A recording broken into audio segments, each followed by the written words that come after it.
C'est l'heure du bilan des cotations au niveau de la Bourse régionale des valeurs mobilières. Mesdames et messieurs, chers investisseurs, vous suivez votre émission consacrée à la Bourse, Business Matin Spécial Bourse, sur votre chaîne panafricaine d'information économique.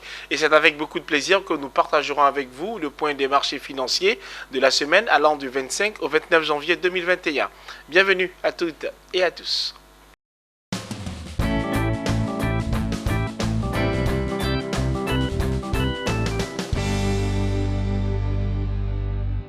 Le spécialiste des marchés financiers est en notre compagnie pour le bilan hebdomadaire des cotations au niveau de la Bourse régionale des valeurs mobilières. Nous disons bienvenue à l'Odamax. Merci Daniel. Sans plus tarder, qu'est-ce qu'on retient du bilan des indices principaux?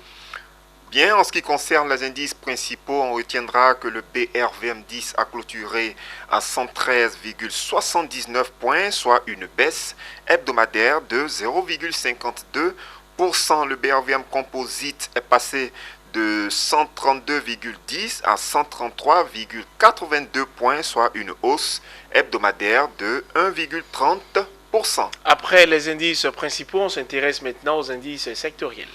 Pour ce qui est des indices sectoriels, il faut retenir que le BRVM Industrie a enregistré une augmentation hebdomadaire de 4,05%. Le BRVM Service Public a régressé de 2,18%. Le BRVM Finance a enregistré une hausse de 3,56%. Le BRVM Transport a baissé de 3,54%. Le BRVM Agriculture s'est amélioré de 3,24%. Le BRVM Distribution a évolué de 3,04% et le BRVM Haut Secteur s'est maintenu à 370,16 points.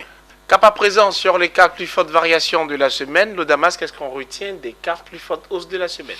Alors Daniel, la plus importante hausse du marché des actions a été notée durant la semaine écoulée sur le titre Nestlé Côte d'Ivoire qui est passé de 550 à 690 francs CFA, soit une hausse hebdomadaire de 25,45%. La valeur Neiseda Côte d'Ivoire a clôturé à 215 francs CFA, soit une augmentation hebdomadaire de 19,44%. Le titre BCC a achevé son parcours dans la zone des 5655 francs CFA, soit une progression hebdomadaire de 15,41%. Et on termine avec le titre Citab Côte d'Ivoire qui est passé de 615 à 705 francs CFA, soit une ascension hebdomadaire de 14,63%. Et quand on parle des 4 plus fortes variations, l'on fait également référence aux 4 plus fortes régressions de la semaine. Oui, Daniel, en ce qui concerne les plus importantes baisses, on note tout de suite que le titre Cicable Côte d'Ivoire est passé de 1200 à 1145 francs CFA, soit un repli hebdomadaire de 4,58%. Le titre Sonatel Sénégal a clôturé à 11 000 francs CFA, soit une décote hebdomadaire de 4,35%. La valeur Bolloré Transport et Logistique Côte d'Ivoire est passée de 1375 à 1325 francs CFA, soit une baisse hebdomadaire de 3,64%. Et le titre SOGB Côte d'Ivoire a clôturé à 2400 francs CFA, soit une régression hebdomadaire de 2,83%. Vous êtes sur Business 24 Africa. Si vous nous rejoignez, sachez que vous suivez Business Matin Spécial Bourse. L'émission se propose de partager avec vous le bilan des cotations au niveau de la Bourse régionale des valeurs mobilières pour la semaine allant du 25 au 29 janvier 2021. L'autre point à aborder, c'est les valeurs à surveiller. Il y en a combien pour cette semaine, Lodamas? Alors Daniel, notre commentaire va porter essentiellement sur une valeur bancaire, à savoir le groupe Ecobank. On vous écoute.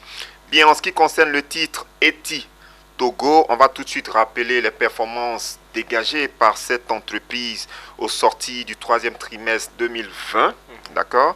Donc, le produit net bancaire affiché par le groupe Ecobank à fin septembre 2020 a été estimé à 708 milliards de francs CFA, soit une progression de 4% comparativement au PNB affiché donc au terme du mois de septembre de l'année 2020.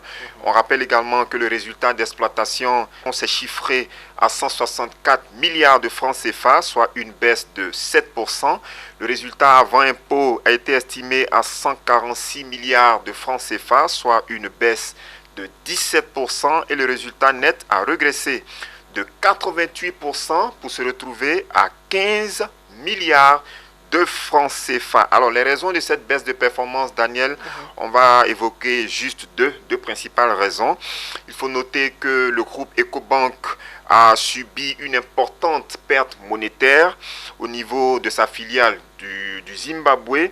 On note aussi qu'au sorti de l'opération d'acquisition de la banque Oceanic Bank, le groupe Ecobank Côte d'Ivoire a subi une lourde charge de dépréciation et cela donc a eu des impacts assez négatifs sur ses états financiers présentés à fin septembre 2020.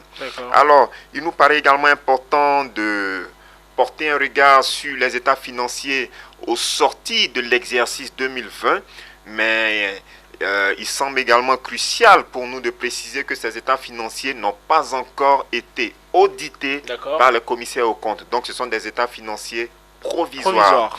D'accord? Donc, à fin 2020, le groupe Ecobank Côte d'Ivoire a brandi un produit net bancaire qui se chiffre à 949 milliards de francs CFA, soit une chute annuelle de 0,06%. Le résultat avant impôt a été estimé à 98 milliards de francs CFA, soit une baisse de 58%. Le résultat net consolidé a été évalué à 54 milliards de francs CFA, soit une chute de 66%. Le total bilan a été évalué à 13 713 milliards de francs CFA, soit une régression de 1%. Le crédit à la clientèle a été estimé à 4 940 milliards de francs CFA, soit une baisse de 9%. Et les dépôts à la clientèle se sont chiffrés à 9 749 milliards de francs CFA, soit une progression de 3%. Donc, dans l'attente de la confirmation de ces chiffres par les commissaires aux comptes, on observe tout de suite qu'il y a eu une baisse de performance au niveau du résultat net du groupe Ecobank. Le résultat net donc qui a été évalué en francs CFA à hauteur de 54 milliards de francs CFA. Donc, il va falloir faire très attention à l'évolution du cours de ce groupe bancaire dans les jours à venir. On espère que l'impact ne sera pas trop négatif au niveau du marché, mais il va falloir donc être très prudent sur cette valeur parce que au sorti donc de l'exercice 2020, Ecobank, enfin le groupe Ecobank a fait preuve d'une baisse de performance. Alors nous tendons allègrement vers la fin de l'émission. Vous avez quelque chose à partager à nos investisseurs en termes de conseils? Non, pas vraiment, sauf qu'on pourra par exemple dire aux investisseurs de toujours suivre attentivement le marché. Donc on constate que on intègre progressivement la période de la publication des états financiers de l'exercice 2020. La publication donc de ces chiffres aura forcément des impacts sur je vais dire, l'évolution du marché dans son ensemble. Donc, il va falloir être très vigilant pour voir un peu quelle pourrait être la corrélation entre la publication de ces chiffres et l'évolution du marché. La dernière chose que nous tenons à partager, Daniel, c'est que à partir des prochaines émissions, nous allons reprendre tout ce qui est développement des thématiques liées à la bourse. Nous allons expliquer certains concepts qui paraissent très techniques. Nous allons donner des conseils pratiques aux investisseurs.